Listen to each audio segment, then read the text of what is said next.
Hey ho, my name is Justice, welcome to my channel or back. I have no idea. I have a meeting in 30 minutes. This one is for hormones, I think. I believe it's for getting, what is it? Like booking an appointment to get to the doctor to get the prescription for hormones. I think that's what it is. I'm not nervous today. I think I've just done so many of these that it doesn't faze me anymore, which is good. Because I didn't like going into these being all nervous. I don't know, I'm just tired. I don't know how many meetings I've done at this point, but it's very annoying. I'm very irritated. I'm tired. I don't want to do meetings anymore, but we're stuck doing that. So, look at my pencil. I thought that was cool. My mom gave it to me because it's an all black pencil and she thought of me when she bought them, I guess. I don't know. So yeah, I've got that in like 20 minutes-ish. A little over 20 minutes, a little under 30, I don't know. And we'll see. We'll see how that goes. I hope it's not long. I really don't want to do a long meeting today. I'm very tired. Okay. I'll see you when it starts. Okay, I just joined my appointment. Oh, wait. Okay, everything's working. Just joined.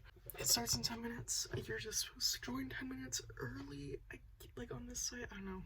I've got 4 fidget toys today because I am feeling especially just antsy, I guess. I'm not, like I said, I'm not nervous. It's just, I don't know, ADHD do be hitting hard today, I suppose. Okay, I will let you know when it starts. So like I said, it shouldn't be starting for like another 10 minutes.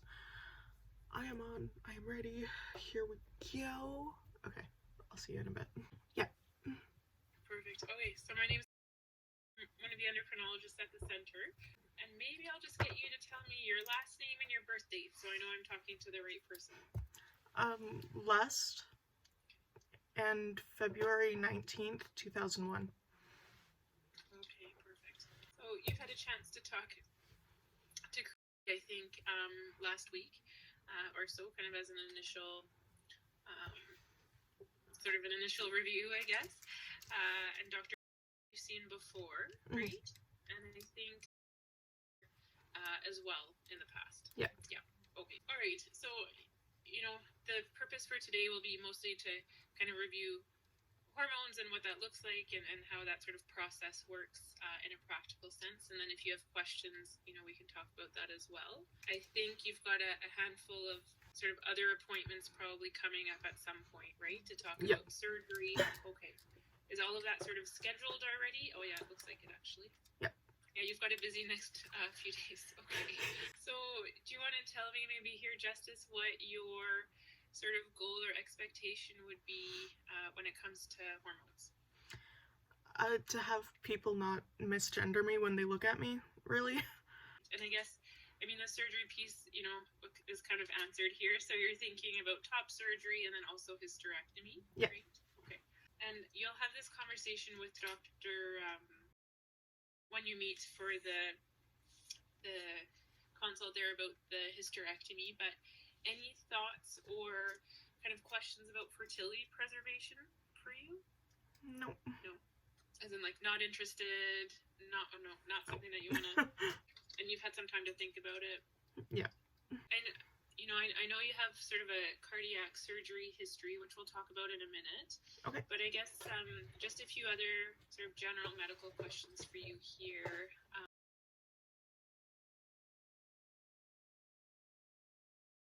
I don't think, you know, that's going to have an impact, you know, on what we would do here. It would just be a matter of keeping everybody kind of in the loop. Yeah. The only thing I could imagine, and even that I think would probably be stretching it a bit, would be, you know, if you ever needed another heart surgery in the future, you know, they may ask that you kind of hold the testosterone for a week or two before the surgery and maybe wait a week after to restart it. There's some kind, you know, there's a bit of debate as to whether or not testosterone increases the risk of a blood clot.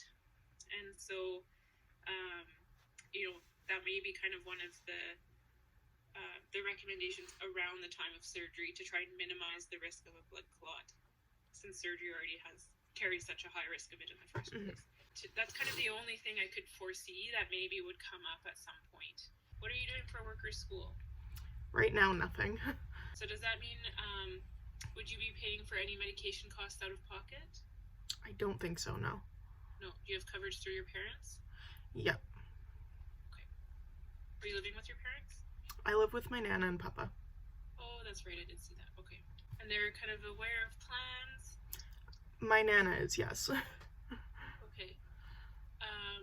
Because at some point, I mean, there will be some physical changes, right? That will be, visible. Yeah. Do you have a plan, I guess, for how you might address that, or? I mean, the way I did it with my Nana is I do have a few, books on gender stuff, so I kind of just gave them to her and asked if she could read them. So that's pretty much what I've done. Okay, yeah, and, okay, so your grandmother kind of knows the plan, and then you would do the same thing with your grandfather? Okay. Probably, yeah. Anything else you want to add? Nope. Nope. Okay, if something comes up, just let me know. I imagine you've probably done, a little bit of reading and some review, about kind of hormone effects and what that sort of looks like. But we'll kind of go over it together here now just to make sure we're on the same page. Okay. So, changes with hormones are slow, right? So it's kind of months to years. So when you think about puberty, right, 3 to 5 years kind of thing. That being said, though, there are some things in those first 6 months, that you might notice. So, oilier skin and acne, okay, possibility, yeah. Previous acne can be a bit of a predictor of what you might see, but worse, probably. Okay. And usually that sort of first year, it's going to be the most noticeable, and then it should get better. But the important thing here would be if you notice that there's any scarring, right, then that would be important to review. Bottom growth is the other piece that often will start relatively early. So it might be sensitivity. Some folks just say it's kind of itchy. The degree or how much is going to happen is super variable and not predictable. Okay. The other piece, I guess, in that first little bit you might notice is an increase in libido or in sex drive. Then over that next year, there's some other changes. So you'll start to see kind of an increase in body hair and then facial hair. Usually body hair is a bit more noticeable first. And then facial hair, that's probably what's going to take the longest, to be honest. So years to get to a plateau. And then voice change. So, usually that certainly, that often takes kind of more than half a year or close to a year to kind of start to see. But there are a handful of folks where it happens quite early on. So it is, again, sort of a spectrum of timeline. Mm-hmm. Cycles also, the literature says about 90% of folks will no longer have a cycle at about a year on testosterone.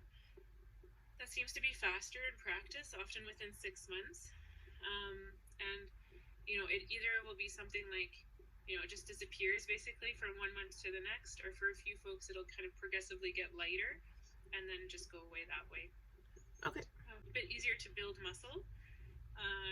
Not just going to happen on its own, right? So it still needs a stimulus, yeah. And weight gain, would be potentially a bit more so kind of in the middle. So, in the stomach area. For some folks, appetite goes up quite a bit with testosterone, which can lead to weight gain. So something to be mindful of. And for other folks, appetite goes up and there's no change in weight. So again, that's pretty variable. And others notice no change in their appetite at all. Okay. And I sometimes get asked about hair loss. So not something I would necessarily expect, early on or right off the bat. Unless there's a really strong family history of people in their teens or 20s starting to lose hair, then maybe. But it is something that may very well happen as you get older. Mm-hmm. And then the other piece I think that's also important to know is that because estrogen levels are going to come down somewhat, you're always going to have some estrogen around, which is really important actually for your bones. But the overall levels will come down, and sometimes that's not enough for genital tissue. And so it can become itchy, can become painful, and it can potentially tear quite easily. So if you notice that, let me know or let your family doc know, because there is a way to deal with it just by using like an estrogen cream or a local estrogen capsule, which just keeps the estrogen right there and keeps the tissue relatively healthy without getting absorbed elsewhere. Okay. Permanent, things that are permanent. So if you ever stopped in the future, voice change is permanent, bottom growth is permanent, body and facial hair to a certain extent. So it would probably thin out again a little bit, but not completely go away. Fertility is the other piece that sort of, kind of falls into that potential. I mean, certainly with surgery, that's permanent. With years of testosterone, it looks like if people are able to stop, and then with some fertility treatment, there is the possibility of kind of egg retrieval in the future. I know not something that you're thinking about, but that is one of the things for some folks important to keep in mind. Things that don't change. So bones don't. So the skeleton doesn't change, right? So hand size, foot size, height. You're 19, so probably you've grown, right? You've reached your maximal height, or it's pretty, there's not going to be a whole lot more. Yep. And so that's not going to change. You're already thinking about top surgery, but typically, kind of chest shape and size, doesn't really change with testosterone. And then so some of the side effects, and then some of which ties in a little bit to kind of the monitoring that we'll do. So there is some blood testing involved, okay? And we keep an eye on a few things. Yeah. So your blood count or hemoglobin, okay, which are your red blood cells, it goes up with testosterone. So testosterone tells your bone marrow to make more red blood cells, and usually it goes up and then just reaches a new plateau. But for a few folks, it will go up and then keep going up. And there is a point there where there's some concern about an increased risk of a blood clot. Okay, so it is one of the ones for as long as you're on testosterone, at least once per year, would be important to do. Because if it does go up and goes up too high, then it would be important to adjust the dose of testosterone, change how you're taking it. So usually, or often it would be a switch from using an injection to a gel or something that goes through the skin. It also means that screening for sleep apnea would be important. Sleep apnea is where you get some compression of the airway there when you're asleep and your oxygen levels fall. Okay? And that's quite hard on your heart, actually, in the long run. Testosterone, it looks like it kind of worsens existing sleep apnea or might bring it out if it's there in the background. So if someone tells you that they notice that you kind of pause while you're sleeping, if you wake yourself up, right, sort of looking for air, or if kind of the tiredness that you feel during the day actually just becomes sleepiness, where you would just you fall asleep whenever you're still, okay? That would be really important because you'd have to do some of the screening for sleep apnea. Then your cholesterol is going to change a little bit, okay? So usually the smaller, stickier cholesterol goes up, so the one that's associated with heart disease, and the good cholesterol goes down, okay? So that's tied a bit to the heart disease risk, which goes up. So it looks like, from what we can tell so far, that heart disease risk is on par with cis men. So it goes up from the starting point. And, in a practical sense, it just means it's going to be important to keep an eye on your blood pressure, screening for diabetes, treat high cholesterol if it develops, be active, don't start smoking. All of those kind of heart healthy things are going to be really important. It doesn't sound like you've got, heart disease in your family, which is good, but the sort of just kind of preventative health things are going to be important to do. Any questions about anything there? Is there, so the blood work is like, there's no way around that or anything? No, there isn't, just because it really does have some consequences, if something happens and we're not watching, then it really does. And, even though ultimately what's going to be important is what you see happen, but because there are these potential effects, right, on your blood count, and then some of the metabolic, things with cholesterol, etc., it is important to watch over time. Okay. I mean, usually, we can try and maybe minimize it a bit for you compared to usual, because I think, needles are not a good thing. Okay. Nope. Have you been able to do any blood work ever? like once, but I honestly can't remember when that was. You know, sometimes it helps, you know, if you go to your lab and you tell them, you know, that you're nervous, right? And then they'll usually lay you down and they might use your hand or something that's, you know, a little bit less uncomfortable. I was going to say, if you're in Edmonton, in central Edmonton, the Edmonton Clinic right by the university, you know, they actually seem to be really quite good at dealing with nervous folks about blood work. So if you happen to be in the city, that might be a place to use. Because usually what I would do, and I do think we need to do this to start off with, because we actually have, I'm fairly sure actually have no lab work from you. I'm just going to double check that, but I think, you know, I think we kind of do need to know. Sorry, it's not letting me pull up your chart here. Yeah, so, you know, usually what I would do would be to get you to a bunch of kind of testing to start off with, and that's to know where you sit actually for your blood count, right? Hormone levels to start off with, so that we know kind of where we're moving to. And then we also do all of that screening that we talked about. So check for diabetes, look at cholesterol, check that liver tests, all of those things so that we know what our starting point is. And then also if there's anything else we need to think about at the same time. I think that'll be manageable. It should be. The other option would be, and I know I have one other person I do this with, is to use like an anti-anxiety medication right before. So something like Ativan. Yeah, I've used that before going to the dentist, so. And then actually, to be honest, usually I would get you to check in about every 3 months. We can probably stretch that out to every 6, but I don't think we can skip any more than that, to be honest. Because we have to make sure that we know where you're going. And I guess that sort of brings us to the next piece about kind of choice of testosterone. So there's a few options. One is the injectable preparation. So I think that might be a no-go, at least right now. Okay. Then the other options, so there's a testosterone gel, and it's alcohol-based, so kind of like hand sanitizer, so it dries quite quickly. You put it on every day, and then it just absorbs through the skin and gets into the bloodstream that way. The upsides to the gel are there's no injection. Because you do it every day, it tends to lead to fairly consistent testosterone levels. The downside is that there's a small risk of transfer. So you would just have to be careful if there was going to be any skin-to-skin contact with anybody to wash that area off.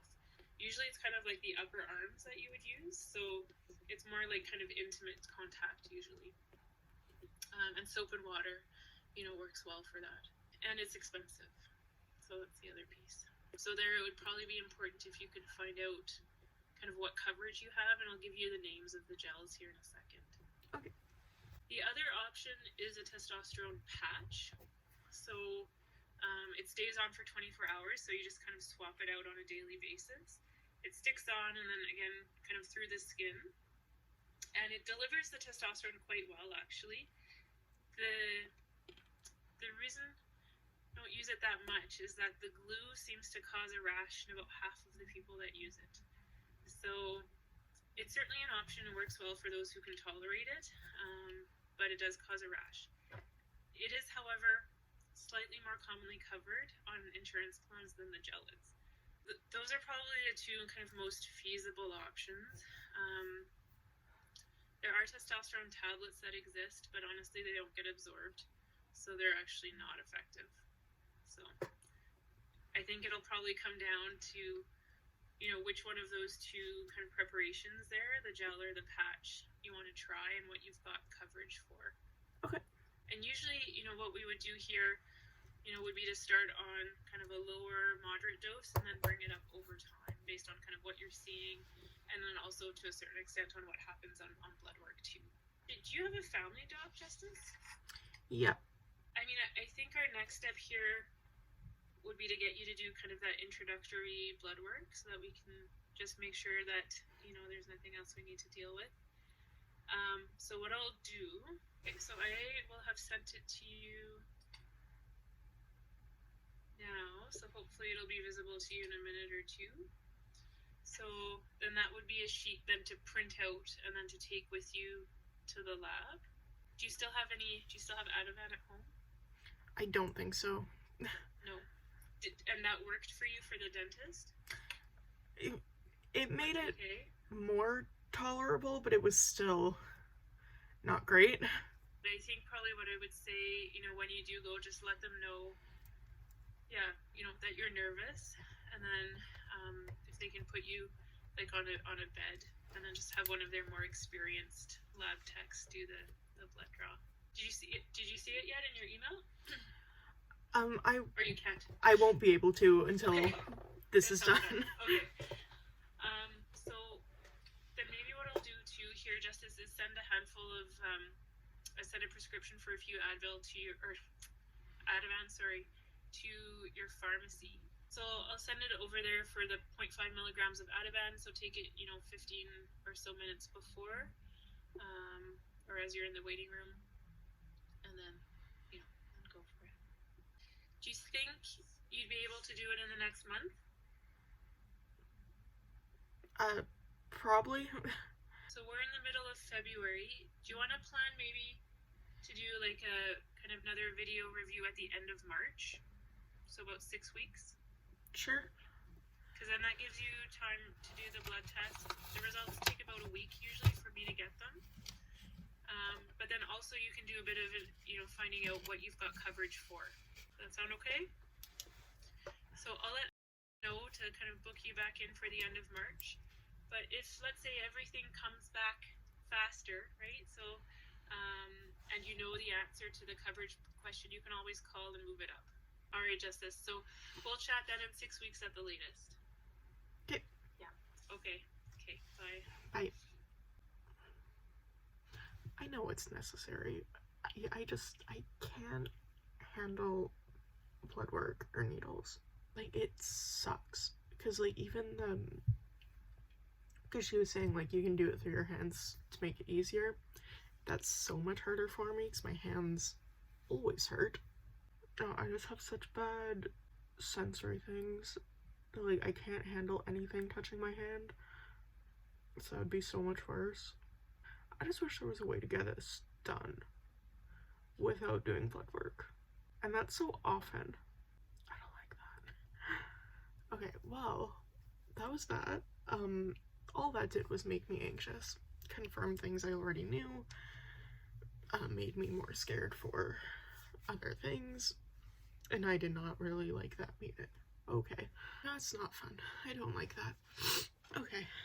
I really wish there was a way to do that without having to do that.